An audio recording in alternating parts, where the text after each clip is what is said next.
Yeah. Hello and welcome. How's it going, Jock? Going very well, Jeanette. Nice. Thank you for being here. I do see some people already at the door coming in, so I'm going to give everybody a few more seconds to hop in. This is being recorded, so if you are late, running late, missing it, we will, have this recorded and ready for people to see after the fact as well. But yeah, let's just kind of hop into it. Thank you, everybody, for joining us today. If you are joining from wherever you are in the world, I would love to see it. Drop it in the chat. So I'm in Los Angeles. I know Jacques is on the East Coast, so tell us where you're Mhm. at. Yeah, New Um, York City.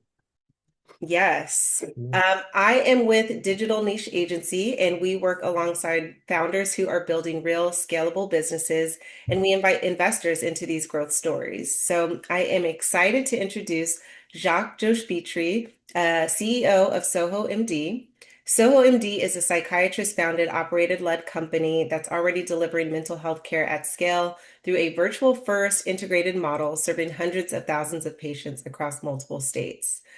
So today, Jacques is going to be sharing where the company is, what's ahead, and then at the end, we're going to open it up for Q&A so we can dig into any of those investor questions that everybody's burning to ask.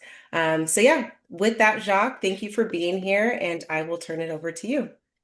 Great. Thank you so much, Jeanette. Great to be here. Thank you to everyone who showed up to hear about SohoMD and this opportunity. Let me share my screen.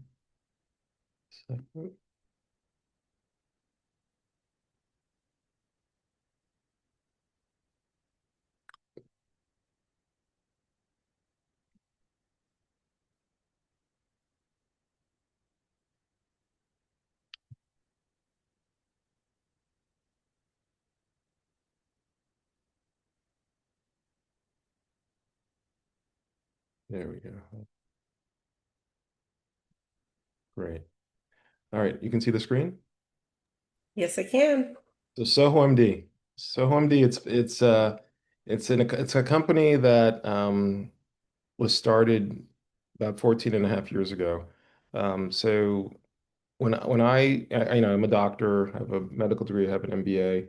When I finished residency, I actually worked as a director at a hospital for 4 years. So I oversaw inpatient, outpatient, substance use, it's a full wide range of services, like everything you could imagine in psychiatry, including a detox unit, also in an outpatient rehab. So did that for 4 years. Then I was a medical director at an outpatient clinic for 3 years.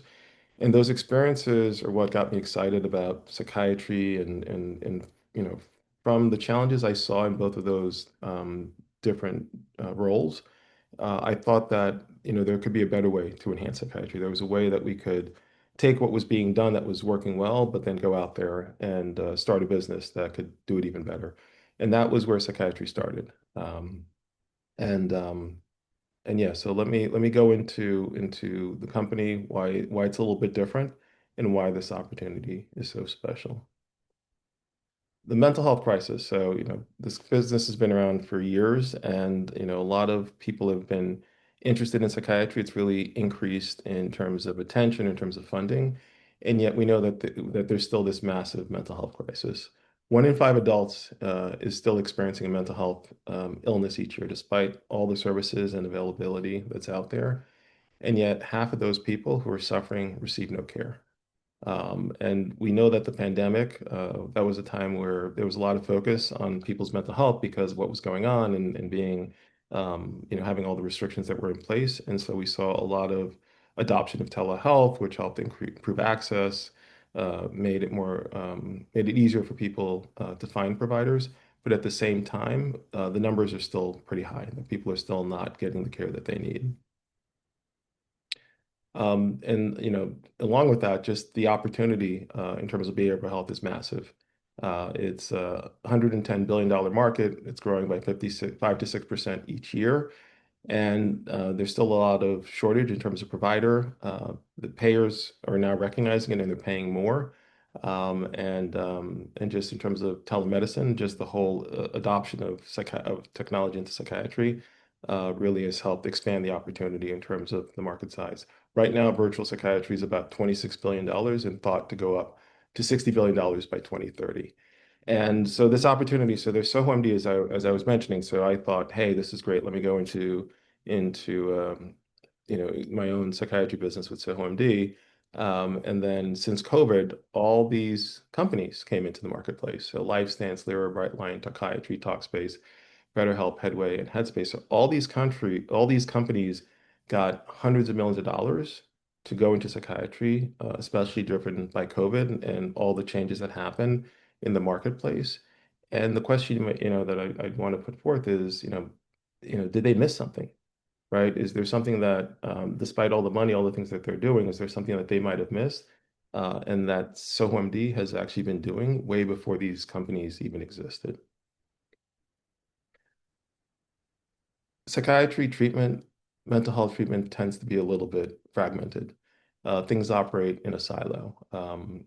70% of patients with mental health conditions have physical health issues, but rarely are those two things coordinated. So you come in for the mental health treatment, that's what the focus is on, and you really don't dive deep into all the medical complications you might be dealing with and how it ties back into your mental health experience.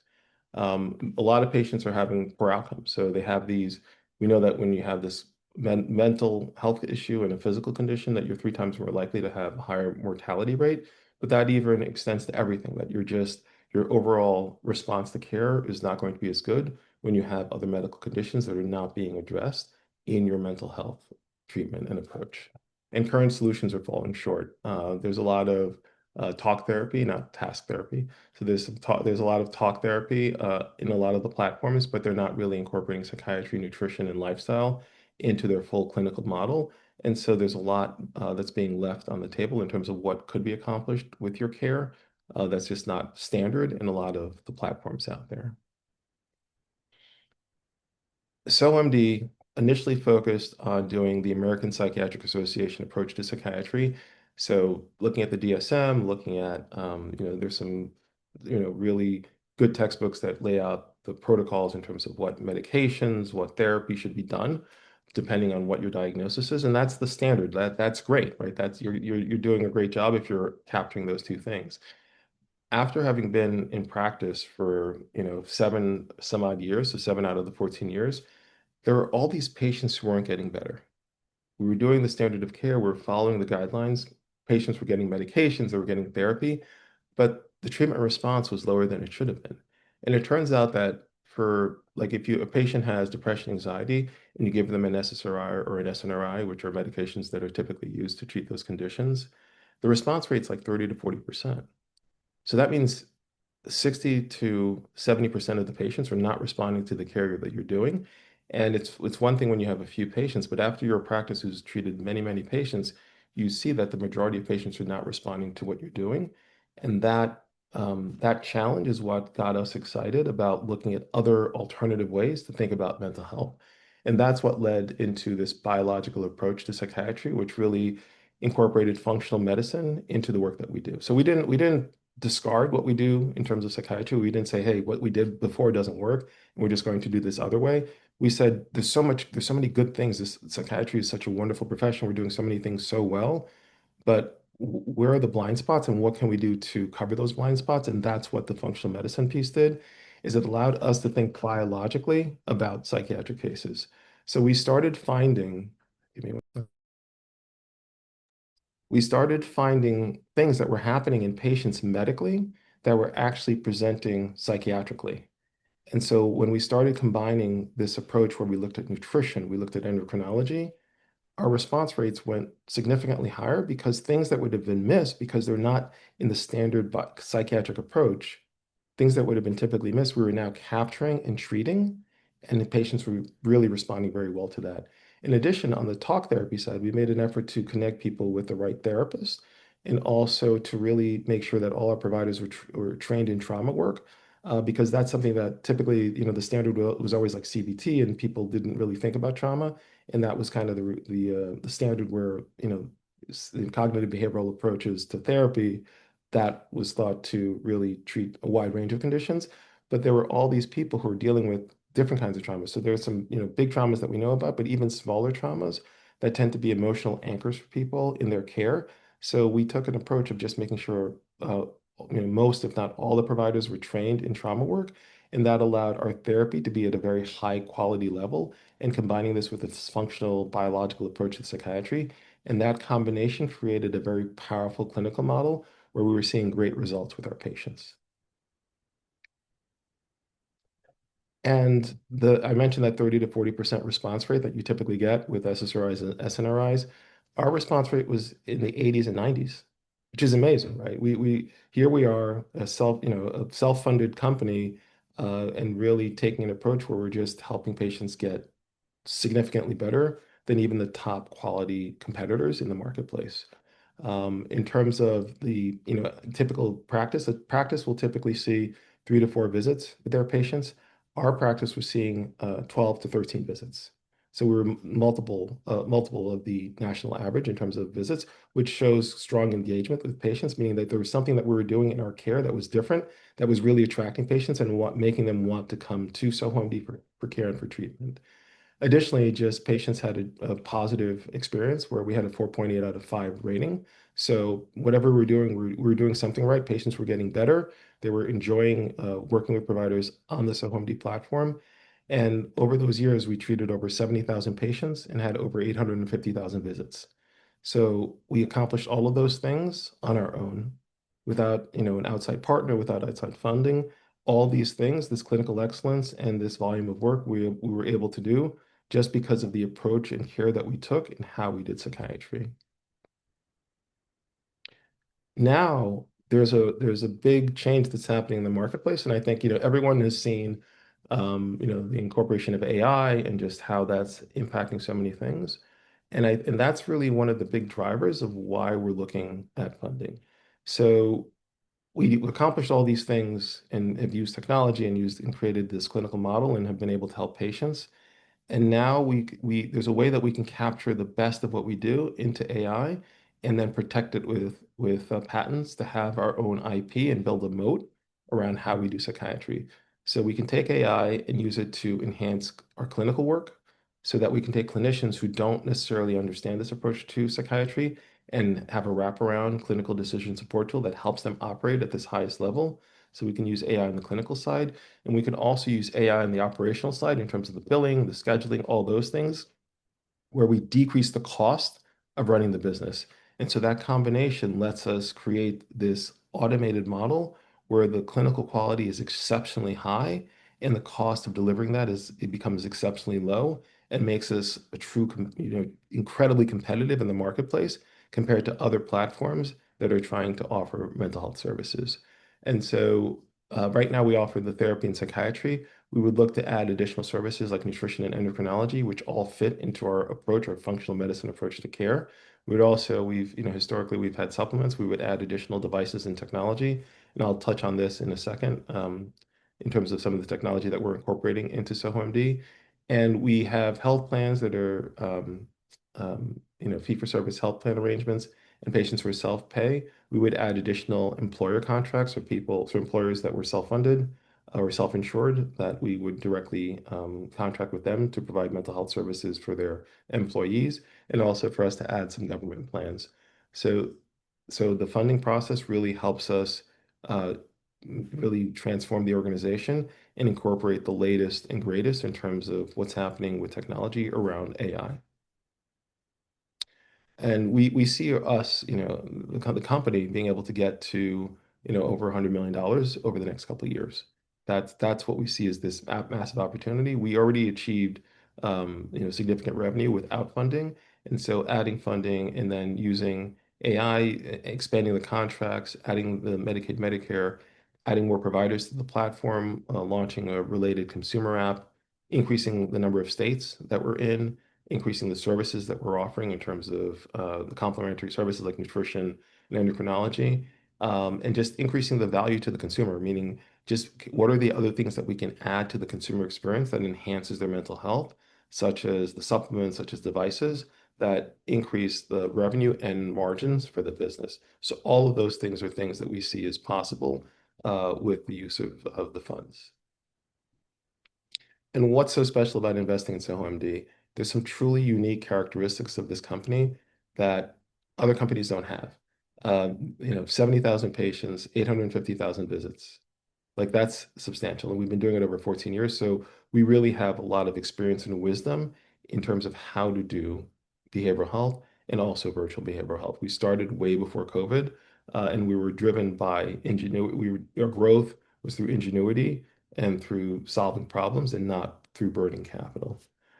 Just our clinical outcomes are amazing. Just because of the approach that we've taken, where we combine functional medicine with psychiatry, patients respond well. And that's out there in the literature. We didn't invent this, we're just applying it in day-to-day care. And we have these wonderful contracts. We have these national contracts, so we have many lives that are covered under our arrangements with the different payers. And so this opportunity for significant growth exists, and we're well positioned to take advantage of that. I mentioned the competitors. So been around for 14 years. These companies have been around really mostly since COVID, and really that fueled this growth. And I want you to really pay attention to the equity raised. So $245 million, $413 million, right?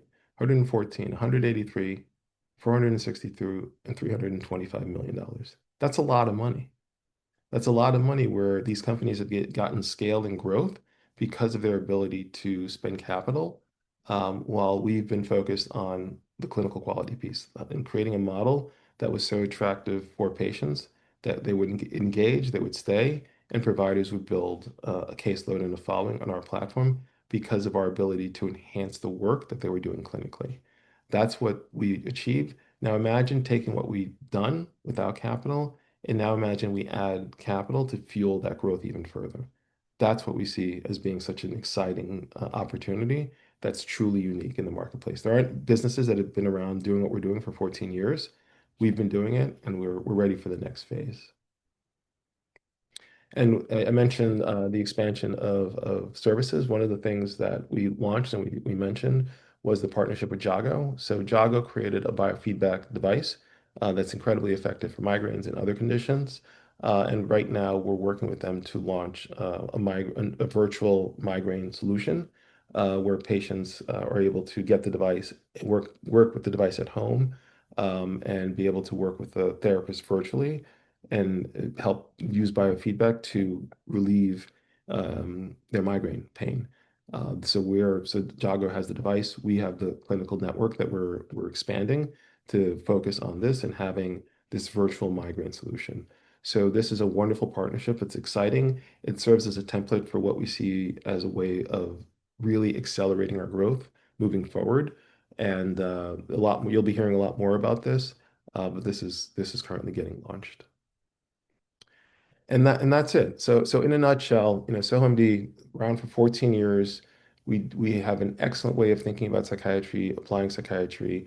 We offer something that's super high quality. It's affordable for patients where they're able to use their insurance. And we have a vision of how to incorporate AI both on the clinical side to enhance the work of the clinician to help them operate with this enhanced clinical model that we see of how psychiatry should be done, and for us to really develop some protection, some intellectual property protection for those breakthrough insights that we have and that we want to build into our AI model. And then for us to also apply AI on the operational side to help decrease the cost of doing virtual clinical services. And so I think that's it in a nutshell. We've accomplished a lot on our own, and there's just much more that we're going to be able to do with the funding and the partnerships that we have in place. So thanks. Awesome. Well, thank you for that, Jacques. I do see a few people here in the chat. We have the chat. We also have the Q&A section. So if you guys have any questions, please feel free to continue dropping them in there. As mentioned, this is an investor-focused webinar. We are currently raising on Leap Funder, and I'm going to drop the link here for everybody to go check out. Let's see. The first question that I'm seeing coming in, and it kind of leads from what you were just talking about with AI, but it is, what does AI first actually mean at SohoMD in day-to-day operations? Yeah, it's a great question. So in terms of AI, what it means is where are the places that, what are the parts of the job that are redundant and just are just it's administrative friction, meaning things you need to do to get your job done, but are not really it's not the part that uses your brilliance or intelligence. So like the note-taking process, the billing process. So so those are places where we can enhance the work that people are doing. And you're still using the brilliance of the clinician to, get all the information, make an assessment, make a determination, and then implement it. But then the notion of documenting that, that's the place that we're launching AI around that piece. And on the billing side, just being able to track claims, what claims were paid, which ones need follow-up, and rather than have someone who's going through line by line through, thousands and thousands of lines, you can have AI see those patterns and help implement some of the response on the payer side. And so those are things that are being launched right now. They're not deployed yet. They've been in development, but they are going to be deployed shortly. And AI first means any place that we can readily make smart use of AI, we're doing so. And that's really what we see. And that's the opportunity. Awesome. Yeah, I know AI has had such a boom in the past, year or so. So definitely incorporating that is a great thing. The next question is, why is now the right moment to scale, given what's happening in behavioral health and healthcare more broadly? Yeah, it's a great question. It's the right moment because a lot of the competitors, they have a lot of money, and their success has been driven by burning cash. But they haven't figured a lot of things out, but they will, right? I think I mean, it's interesting how AI is really becoming it's evening the playing field, where even a person with average ideas or average, whatever, you give them AI, AI just is always gives you so many things, so many solutions. It presents so many perspectives and insights where there are things that we're doing now that we truly have an advantage on. We don't want to wait till everyone sees and does what we're doing. So we have the 14-year lead time. We want to take that lead and use it to our competitive advantage. We don't want to give people time to catch up and figure things out that we've already figured out. So that's why there's a window now to really, move, especially because of the way AI has been transforming all industries and in healthcare especially. We see this as the time to do it, and that window of opportunity will close at some point. And I know you guys have been in business for over 14 years, 115 million plus lifetime revenue. What do those revenue numbers kind of tell us about your demand and retention, and continuous growth? Yeah. It's interesting that the competitors have over $100 million of cash burned, and we have over $100 million of revenue generated. It tells you that we're doing something right. That, for us to be around this long in an industry that's very tough, in network, dealing with insurance companies, scaling and growing with all those challenges, it tells you that there's something special about this company that without the advantages that other companies have, without any of those advantages, and even with some disadvantages, that we've had so much success clinically and financially. And so it shows you it's almost like it's a test case, right? It shows you what we can do. So this company can make $100+ million with no capital. Imagine what that kind of company with ingenuity and with grit could achieve with the proper funding. Yeah, definitely. With technology, this is kind of going back into the technology aspect of things, but how does technology improve clinician efficiency and patient outcomes at the same time? It helps in a couple ways. So we live in a world of data overload. Um, And at the same time, clinicians are expected to spend a couple minutes with a patient, decide what's going on, incorporate all the evidence base, make the best decision, and then move on to the next patient. So there's an opportunity for AI, for technology to first summarize what's in the literature. What are the best things to do? right? Just objectively, right? You got trained in medical school. You're supposed to keep that all in your head. You're supposed to kind of stay up to date with continuing education. It's just a tremendous amount of information. So we can leverage technology to keep the best information at your fingertips. The second part is the medical record. A patient comes in, you have the opportunity or the chance to read, some of the notes and go maybe look at the intake note and look at all that. We can use technology to help kind of highlight and summarize like what's going on clinically with this person's history. So that's part two. So you have the data in the literature, you have the patient's clinical history, and now you combine the two. You cross-reference them and you say, hey, based on everything I know about this patient and everything that the literature says, these are the options of things I should do. And that's where the clinician comes in. It's with all that information presented in front of you. Now, which direction do you go? What decision do you make? And the way I like to think about it is like a power tool. I like to think of it as a power tool. You can use hand tools to accomplish a job. When you use power tools, you're still building the same thing. The power tool makes your life easier, but you're the one directing it. Even if it's like a massive crane, you're still the one who's operating the machinery and building something. You're the artist, you're the scientist, you're the person behind it, but the tool just eases the burden. And with the power tools, you can get just through a lot of work much faster, and it's going to look a little bit better. And that's the same thing here clinically. So because of the work of technology, you're able to get more complete information from the literature and from the patient's history to make your clinical decision. So the quality of the work goes up. Because of the technology, when it comes to organizing and processing that information, that part was somewhat automated for you. So we saved you time there. When it comes to documenting what you want to do and what happened, we can also automate that and it saves you time there. So for the clinician, we're enhancing both that clinical experience for you and for the patient, and we're decreasing the administrative aspects of doing your job. So that's what we see as being so powerful with technology right now. All right, awesome. Why did you choose crowdfunding over venture capital for this phase of growth?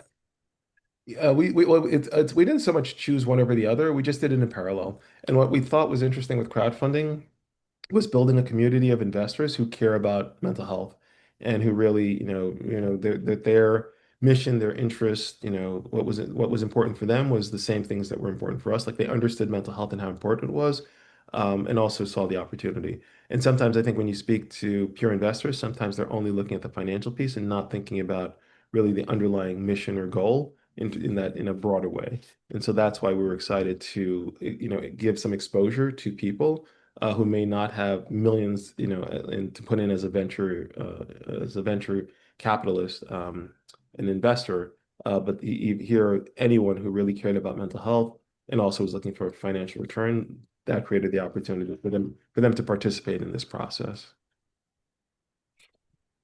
All right, awesome. So I think we have about two more questions here. If you do have any other questions, feel free to drop them in now. We do have that link for the WeFunder page in the chat. If you do happen to have some other questions after this, you can always reach out on that WeFunder page. There is a discussion section, and I believe Jacques' information is there as well. So, want to answer the questions now, but if for whatever reason it's at a later time, you can do so there on that link. The next question coming in, let's see, where is it? What parts of the business scale fastest as you expand nationally? The parts that expand fastest is adding service providers onto the platform and having them see patients on it. That's the part that we really think we can accelerate and do in partnerships with others. So we expect that to really, given that we've been doing virtual services for years, we really see the opportunity to dramatically expand our coverage there. Mhm. And then same thing with insurance partnerships. So I know, you have some large insurance companies in network. How does that go, with scalable growth? I know you mentioned possibly working with employer networks and things like that. How do you look to expand those partnerships? Yeah. So the partnerships we have with the current payers covers us nationally. So we have enough lives under our current contracts that we can go to significant growth well beyond 100 million in revenue. So that's already in place. but we see adding the government plans as well, Medicaid, Medicare, and really, where we focus on the quality of the outcome of treatment for patients, that we can work on some value-based arrangements there and be able to expand the services we offer and also make sure we maintain a margin doing so. But even the current contracts, even if we don't get any other ones, we still have wonderful contracts that we can expand with. Very cool. So this is kind of to wrap things up. Unless anybody has anything else to drop in the chat, please do so now. The last one coming in is what would you say to someone who's been following Soho MD but hasn't invested yet? What I would say is that this is a unique opportunity. Most businesses survive for 5 years. SohoMD has been around for 14 years plus. The need for mental health is only going to go up. We live in a world with AI, with robotics. People are even questioning like their role. Like, what are people going to do in the future, right? There's so much changing. Um, the stress that we're feeling today, there are lots of things going on in the world that are the source of stress for people. We're going to be going through all these transformations. We need mental health to help get through it. And the way you achieve mental health and maintain it is through really great psychiatry. SohoMD figured out how to do psychiatry in a way that's truly unique to help people achieve great mental health. We did that without spending millions of dollars. We figured it out from working with patient after patient, seeing what made sense, adding the best practices, really, keeping our minds open in terms of what could help patients get better. And from all that work and that approach, that culture, we achieved something very special with the SohoMD clinical model. So you're investing in something that's truly unique, that's proven, and that has really helped so many people already in a space that's only going to grow. Healthcare is an ongoing need. It's not changing. And what we're doing, this market just continues to expand, and we see that we could really have a significant role in helping to shape this marketplace. So investing in the company gives you the opportunity to be part of something truly unique, truly special on many fronts. We've already proven what we do, how we do it. We have the outcomes with our patients. And so for you to realize that there's just so many wonderful things that SohoMD has done financially and clinically, and we're just going to do so much more moving forward. And it's something that you will definitely want to be a part of. Wonderful. Well, thank you for that. I am going to drop the WeFunder link once again. Any other questions? That invest button, all of those things are there. Thank you so much, everybody, for joining us today. Jacques, thank you once again. Great presentation. And you guys have a great rest of your day. We'll talk to you soon. Awesome. Thanks, Jeanette. Thanks, everyone, for joining. All right. Bye-bye.